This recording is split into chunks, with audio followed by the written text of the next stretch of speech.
Assalamualaikum warahmatullahi wabarakatuh. Waalaikumsalam warahmatullahi wabarakatuh. Sekarang saya sedang bersama Kak Ji Mukhlis. Betul Kak ya? Ya, Mukhlis Adi Rangkul.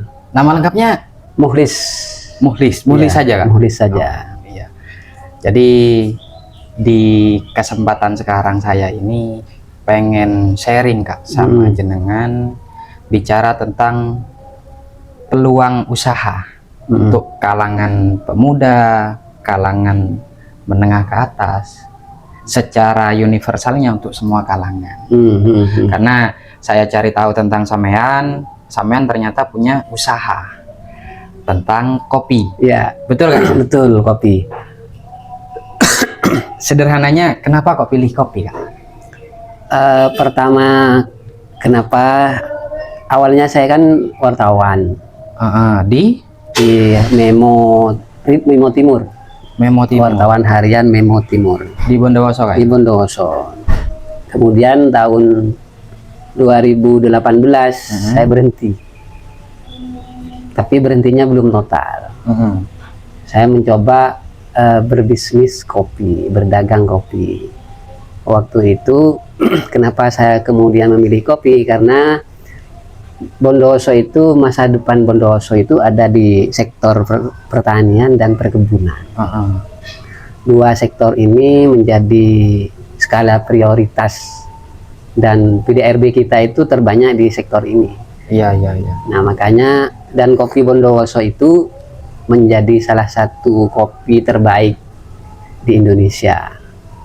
Nah, sementara pasar kopi itu akan terus berkembang sesuai, meskipun zaman terus berubah, tapi kopi tetap akan terus mengikuti zaman itu. Karena pecinta kopi itu banyak, dan itu menjadi kebutuhan yang sangat vital, sehingga kebutuhan pokok lah ya, sehingga bisnis ini sangat cocok bagi saya. Yang pertama karena memang Bondowoso itu memang memiliki kebun kopi yang bagus, utamanya di kawasan Ijen dan Raung. Nah, kebetulan waktu itu Bupati Amin Said Musni itu memang konsentrasinya di periode kedua adalah mengembangkan sektor perkebunan, utamanya di bidang kopi. Iya. Nah, dorongan pemerintah ini mendorong saya juga untuk mencoba melakukan bisnis di sektor kopi ini. Berarti di 2018 sampean terjun dalam dunia dagang kopi. Itu kopi mentah atau kopi gimana Kak? Saya di hilirnya, jadi saya beli mentahnya ke petani. Kelompok tani di atas itu di kawasan Sumberuringin dan Sukosari itu ada 41 kelompok tani kopi. Dan 41 kelompok tani itu memang kelompok binaan Pemda. Sehingga mereka itu sudah diajari bagaimana memproses, mulai dari menanam, memetik, dan juga memproses hingga jadi kopi biji mentah, green bean-nya itu. Nah, saya kulak ke sana, belinya kopi ke petani Bondowoso, dan saya tidak mau beli dari luar. Sisi lain juga untuk membantu agar perekonomian ini berputar di Bondowoso dan menjadi salah satu kesejahteraan masyarakat Bondowoso. Dan sangat rugi kalau kita anak-anak muda ini tidak mau berbisnis, berdagang, karena menganggur itu dosa. Nah, tidak hanya di tani sebenarnya, tidak hanya di perkebunan, tidak hanya di perkopian, tapi semua sektor apapun yang akan menjadi usaha kita itu, yang paling utama adalah konsistensi. Apapun usahanya harus konsisten. Berarti produknya sampean itu katakanlah lahir di tahun 2018. Ya. Waktu itu masih repacking saya. Malah waktu itu saya masih menjualkan produknya orang lain.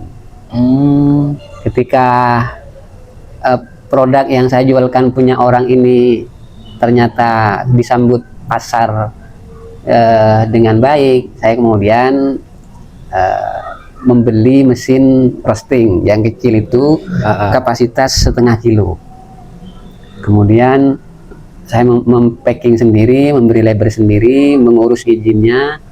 Kemudian Berarti sudah ada izin ini Kak ya? sudah lengkap. Iya iya. Nah ini yang banyak di ini, teman-teman itu kalau berbisnis harus ada izinnya. Yang pertama untuk menjamin produk itu, kemudian kalau ada izinnya, kepercayaan masyarakat itu lebih tinggi. Ya. Nah kemudian membranding kopi dengan kemasan yang bagus, sehingga ini akan mempengaruhi terhadap nilai pasar. Kopi bulan madu. Iya. Ada filosofinya nggak sih?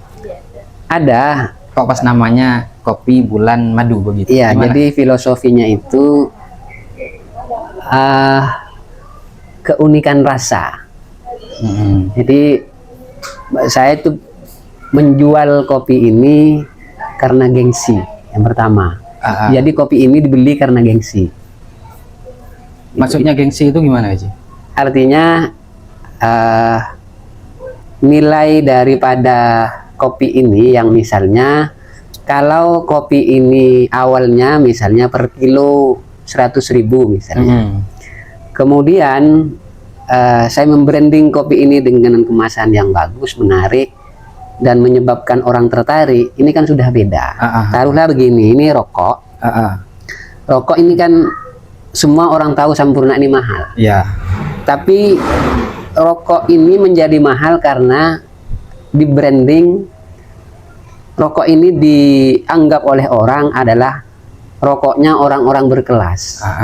Sama dengan HP merek iPhone. Ketika orang melihat apa namanya, apel yang digigit sebagian apel sumbing gitu. Apel sumbing itu nggak usah nanya harga. Ketika melihat apelnya itu mereka sudah di mindset kepala mereka itu HP mahal. Artinya menciptakan mindset yang berkelas begitu Kak ya. Makanya kenapa saya menjual kopi karena gengsi, dibeli karena gengsi. Saya memasarkan kopi ini memang punya pasar tersendiri. Pasar saya itu di menengah ke atas. Makanya kopi ini saya sandingkan dengan para pejabat, pengusaha, sehingga setiap orang melihat ketika melihat kopi bulan madu itu kopinya mahal. Tapi selain itu saya juga membranding kualitas daripada kopi ini juga saya jaga. Oh iya. Jadi bukan sekedar nama, bukan tapi sekedar juga nama, kualitas kopinya. Kopinya ini Arabica Kak ya? Arabica, ada Robusta. Oh, ada Robusta juga? Iya. Cuman kebetulan sedang tidak ada sekarang. Jadi ketika orang melihat, kopi bulan madu, kopi itu enak, itu saya menanamkan itu di setiap kepala orang. Itu kopinya pejabat atau apalah. Artinya bagi teman-teman kalangan pemuda khususnya membaca peluang bisnis itu nggak usah muluk-muluk. Nggak usah muluk-muluk, harus fokus pasarnya di mana. Kalau ada kan teman saya itu pasarnya menengah ke bawah, murah. Jadi apapun usahanya, yang pertama konsistensi, kemudian jelas pasarnya, dan itu harus dijaga. Nah, apa kata tadi pertanyaannya? Filosofi dari kopi bulan madu ini seperti apa nikmatnya orang yang berbulan madu? Ya begitu kan. Oke. Tidak terbayang nikmatnya begitu kan. Tidak bisa dijelaskan oleh kata. Tidak bisa dijelaskan oleh kata. Tapi nikmat begitu. Ada kebahagiaan, ada rasa yang setiap orang ingin merasakan itu setiap saat. Betul. Namun menjelaskannya susah. Harus membuktikan karena sendiri. Rasa tidak bisa dijelaskan. Betul. Dia hanya bisa diingat, dibayangkan. Tapi memang iya Kak Ci. Saya disuruh menjelaskan kopi Arabikanya sampean ini, sulit mau menggambarkan seperti apa. Ya hanya bilang enak. Enaknya seperti apa? Ya kita yang bisa merasakan. Betul. Setiap orang itu beda rasa. Tapi ada rasa yang memang secara umum tercipta dengan sendirinya. Orang pasti bahagia ketika berbulan madu. Tapi itu tidak bisa tidak bisa diungkapkan dengan kata. Iya, iya. Nah, bicara tentang peluang lagi. Di Bondowoso ini peluangnya adalah salah satunya kopi. Salah satunya. Apakah kemudian nanti ketika teman-teman di kalangan pemuda khususnya, baik yang di tingkatan SLTA maupun kalangan mahasiswa, membuka usaha jualan kopi yang sama, adakah saran dari Kak Ci bagaimana sekiranya pemasarannya itu dikenal oleh masyarakat? Ya, itu Pak, yang pertama kita harus menentukan pasar setelah kita punya produknya. Berarti punya produk dulu ya? Produknya itu misalnya ada teman-teman yang ingin berbisnis di sektor kopi. Ketika itu sudah ada, barangnya sudah ada, kemudian kopi ini untuk siapa? Apakah untuk ke kalangan bawah, ke kalangan menengah, kalangan atas? Kan itu setiap barang dagangan kita itu pasti punya pasar. Apakah mau dipasarkan ke kalangan menengah, ke bawah, atau bagaimana? Itu penting gitu. Nah, ketika sudah menentukan pasar, peluang pasarnya dicari. Ya. Sama kayak ini pasti dibeli oleh kalangan yang memang menyukai rasa sempurna. Bukan karena mahalnya, tapi karena rasa ya. Karena rasa. Ketika rasa sudah cocok, harga sudah tidak bernilai. Begitu. Nah, untuk mengurus perizinannya Kak Ci, mudah itu, sekarang hanya melalui itu ke dinas apa? Kalau yang menangani di dinas itu dinas perindak dan dinas perizinan. Kalau urusan ini PIRT-nya apa itu Kak Ci? PRT itu pangan industri rumah tangga. Jadi kan untuk menjamin kesehatan, kebaikan daripada produk kita itu, kalau itu berupa makanan kayak inilah ya, itu harus ada PERT-nya. Nah, itu nanti pengurusan PRT itu di dinas kesehatan. Dinas kesehatan itu akan menguji bagaimana produk ini baik dikonsumsi. Oh, berarti proses jadinya begitu? Iya. Mulai dari biji kopi sampai menjadi serbuk kopi begitu. Itu yang diteliti? Iya, yang ditanyakan oleh dinas itu, mereka menjamin bahwa ini layak dikonsumsi. Sehingga ketika sudah ada PRT-nya, masyarakat tidak perlu menanyakan lagi apakah ini layak apa tidak. Cukup lihat PRT-nya, oh sudah ada izinnya. Ada penjamin bahwa produk kita ini layak dikonsumsi. Ada juga di dinas kesehatan, dinas perindustrian, dan juga di dinas perizinan. Dinas perizinan satu atap sekarang itu. Iya. Itu ada juga label halal.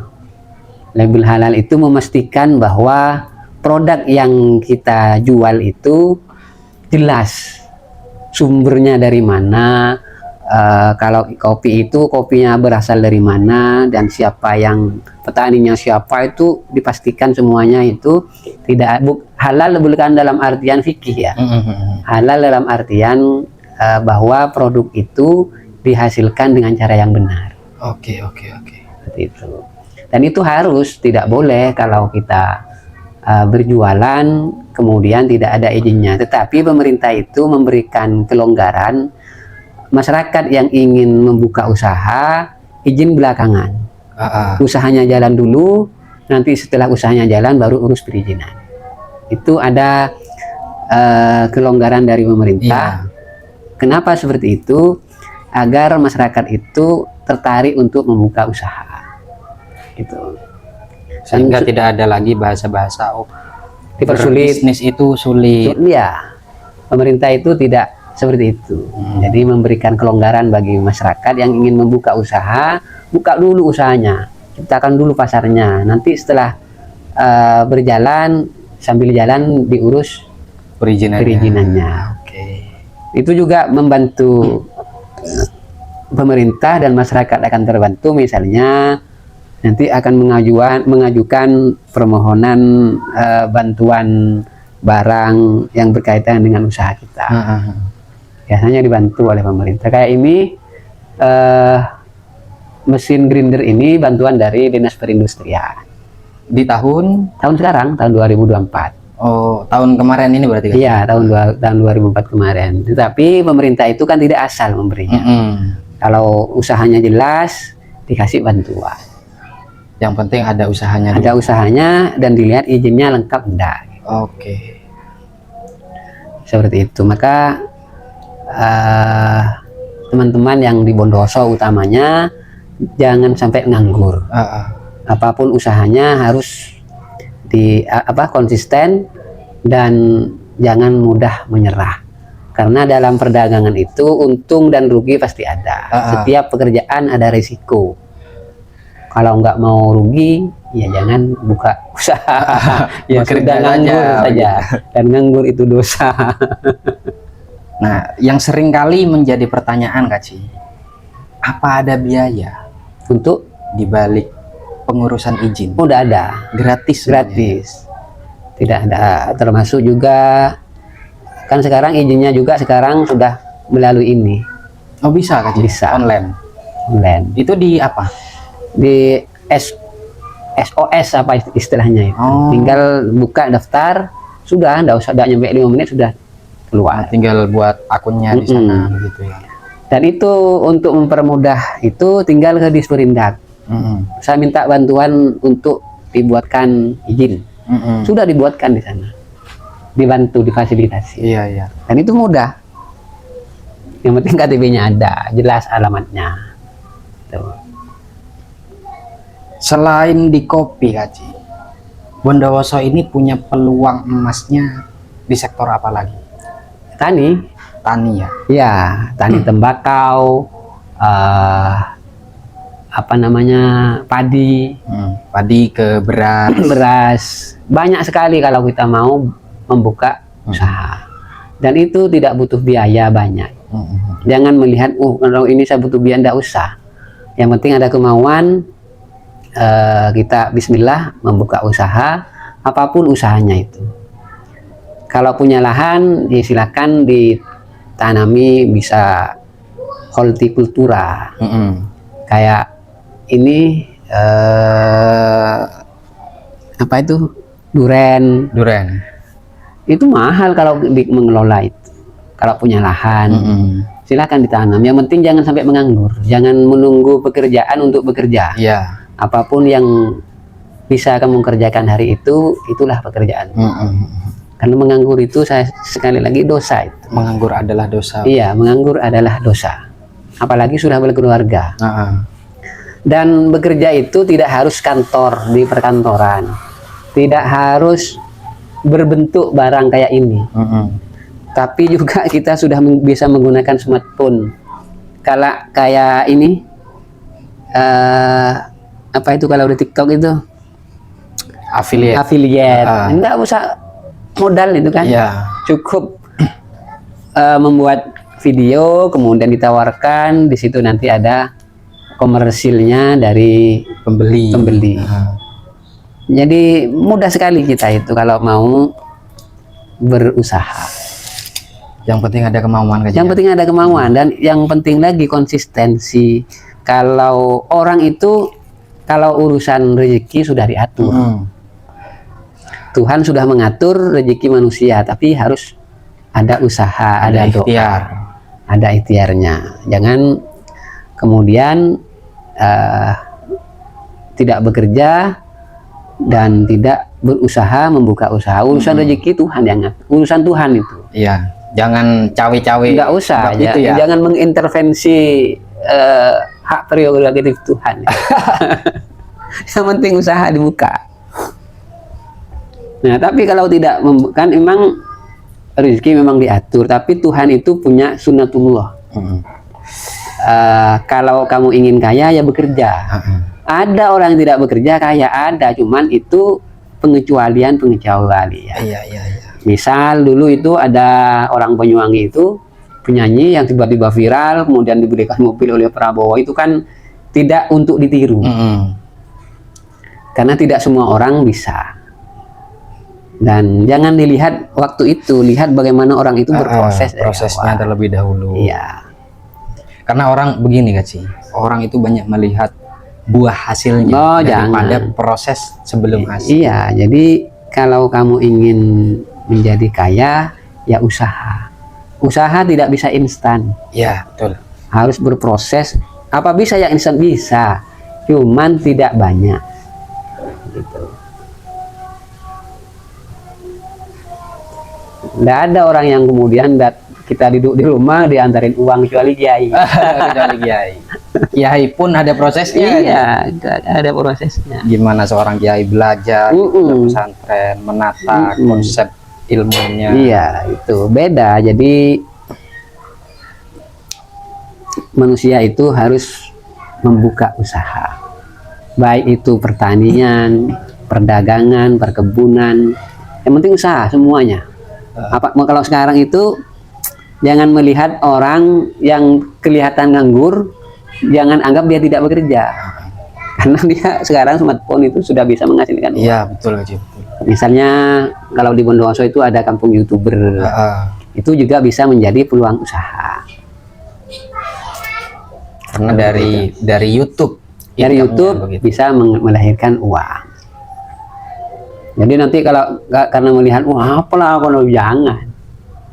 Kita sudah beda, generasi kita beda. Jadi bukan lagi yang dipandang berseragam, ada. Tapi isi dompet gitu kan. Kalau dulu pekerjaan itu adalah orang yang bersepatu tiap pagi, ada seragam, itu sudah dianggap punya pekerjaan. Sekarang tidak. Jadi yang lebih ke isi dompet kan? Iya, jangan anggap orang yang tidak berseragam itu nganggur.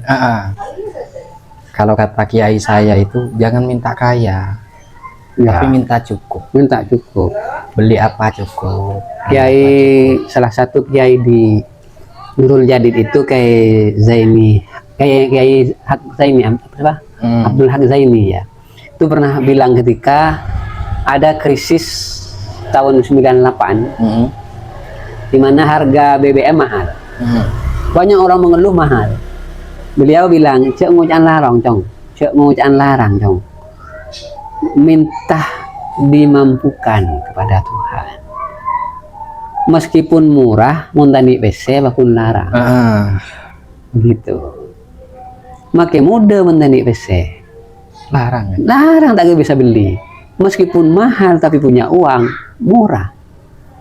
Itu kata beliau itu.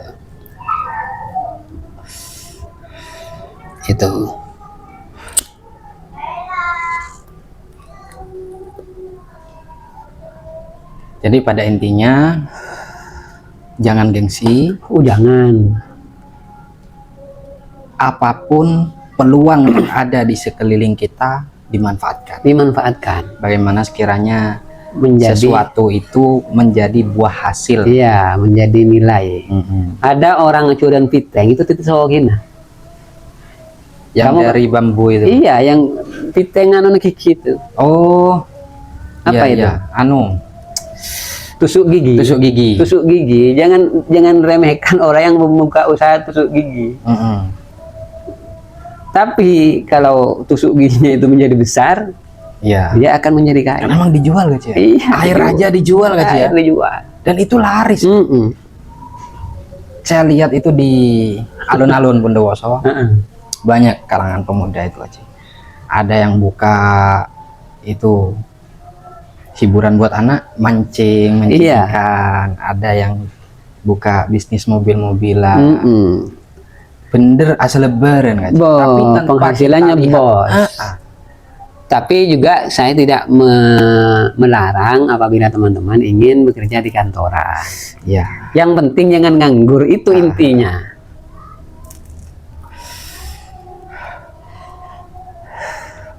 Nganggur itu memang dosa. Dan nganggur tidak harus berseragam. Bekerja tidak harus berseragam. Bekerja tidak harus berseragam. Seperti itu, adindaku. Ya, mudah-mudahan sharing sederhana ini memberikan banyak manfaat, Kak Ji. Ya, dan itu sudah dicontohkan oleh Nabi kita. Nabi Muhammad SAW itu sudah mengajarkan kepada umatnya, dan para sahabat Nabi itu banyak. Ada yang sebagai politisi, ada yang menjadi birokrat, ada yang menjadi pebisnis dan lain semacamnya. Semuanya membuka usaha. Seperti itu. Kata-kata terakhir, Kak Ji, sebagai penutup untuk teman-teman pemuda khususnya di Bondowoso. Ya, jangan menunggu pekerjaan untuk bekerja. Apapun yang kamu kerjakan hari itu, itulah pekerjaanmu. Makanya jangan sampai menganggur, karena menganggur itu dosa. Menganggur adalah dosa. Ya. Itu saja, Kak Ji ya. Siap. Terima kasih banyak waktunya. Terima kasih juga kopi bulan madu. Kopi bulan madu, oleh-oleh terbaik dari Bondowoso. Allah. Mudah-mudahan lancar dan sukses, Kak Ji. Amin, amin. Terima kasih banyak ilmunya. Amin. Siap. Akhirul kalam dari saya. Wallahul muwaffiq ila aqwamit thoriq. Wassalamualaikum warahmatullahi wabarakatuh. Waalaikumsalam warahmatullahi wabarakatuh. Pasti PMI kalau seperti itu. Sadar saya beliau.